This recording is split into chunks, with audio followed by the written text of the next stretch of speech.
Assalamualaikum warahmatullahi wabarakatuh. Saya Hilda Susanti dari kelompok 1 Prodi PIPA B. Assalamualaikum warahmatullahi wabarakatuh. Perkenalkan, nama saya Sekar Kinanti dari kelompok 1 Prodi IPA 1B. Assalamualaikum warahmatullahi wabarakatuh. Perkenalkan, nama saya Ahmad Ramadhani, saya dari Prodi IPA B. Assalamualaikum warahmatullahi wabarakatuh. Perkenalkan, nama saya Rizky Adli dari Prodi IPA B.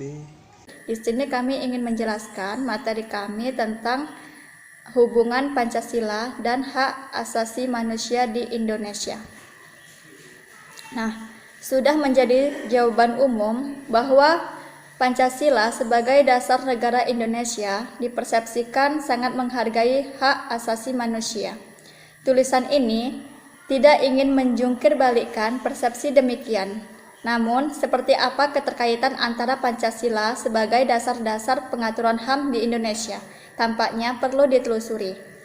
Pancasila secara umum dipahami mengandung arti 5 dasar.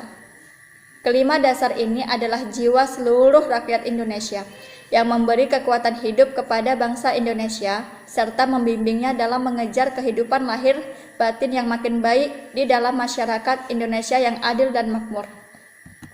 Pengakuan atas eksistensi Pancasila ini bersifat imperatif atau memaksa.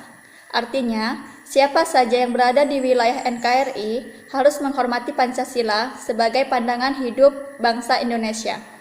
Pancasila juga merupakan sumber kejiwaan di masyarakat dan negara Republik Indonesia. Di sisi lain ada HAM, yaitu hak yang melekat pada diri setiap manusia sejak awal dilahirkan yang berlaku seumur hidup dan tidak dapat diganggu-gugat oleh siapapun. HAM adalah hak yang melekat pada diri manusia sebagai insan ciptaan Allah seperti hak hidup, keselamatan, kebebasan, dan kesamaan sifatnya tidak boleh dilanggar oleh siapapun dan seolah-olah merupakan holy area.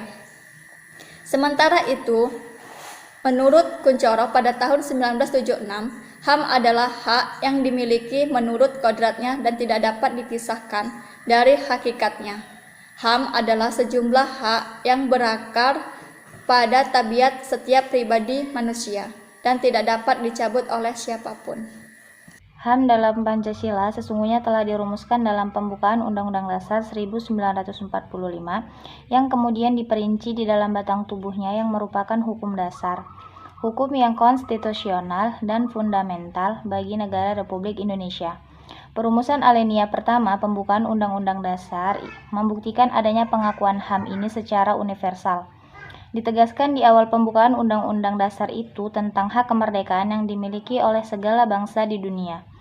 Oleh sebab itu, penjajahan di atas dunia harus dihapuskan karena tidak sesuai dengan pri kemanusiaan dan pri keadilan.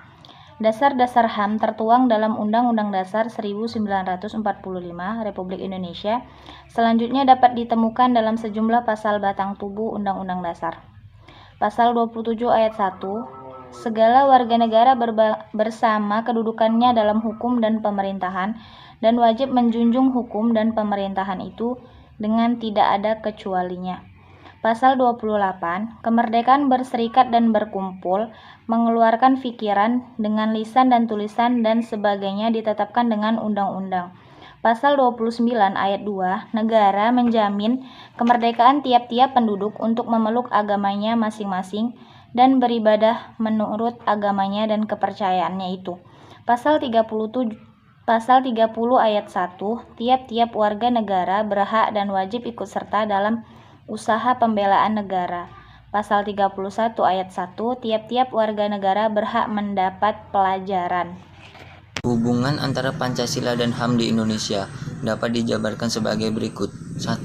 Sila Ketuhanan Yang Maha Esa menjamin hak kemerdekaan untuk memeluk agama, melaksanakan ibadah dan menghormati perbedaan agama. Sila tersebut mengamanatkan bahwa setiap warga negara bebas untuk memeluk agama dan kepercayaannya masing-masing.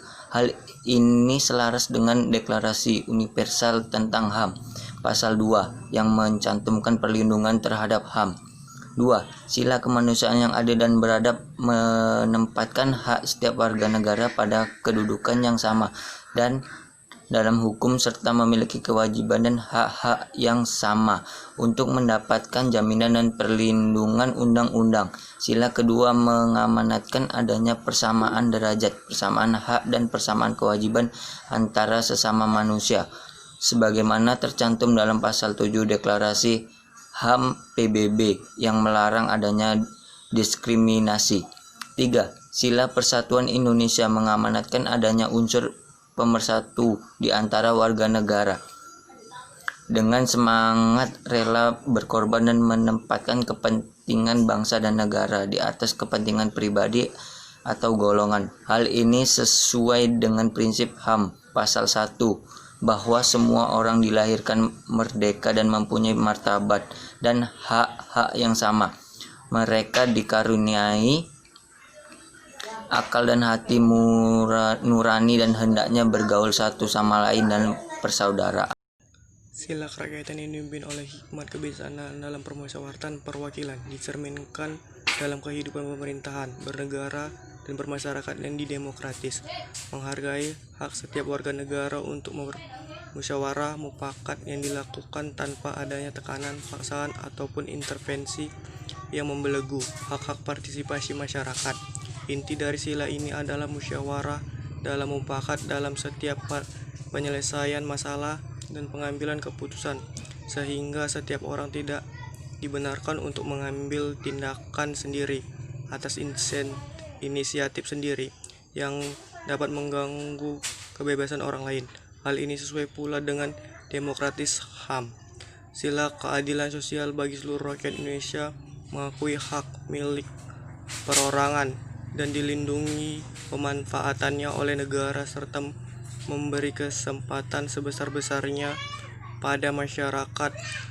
Asas keadilan dalam HAM tercermin dalam sila ini, di mana keadilan di sini ditunjukkan bagi kepentingan umum, tidak ada pembedaan ataupun diskriminasi antar individu.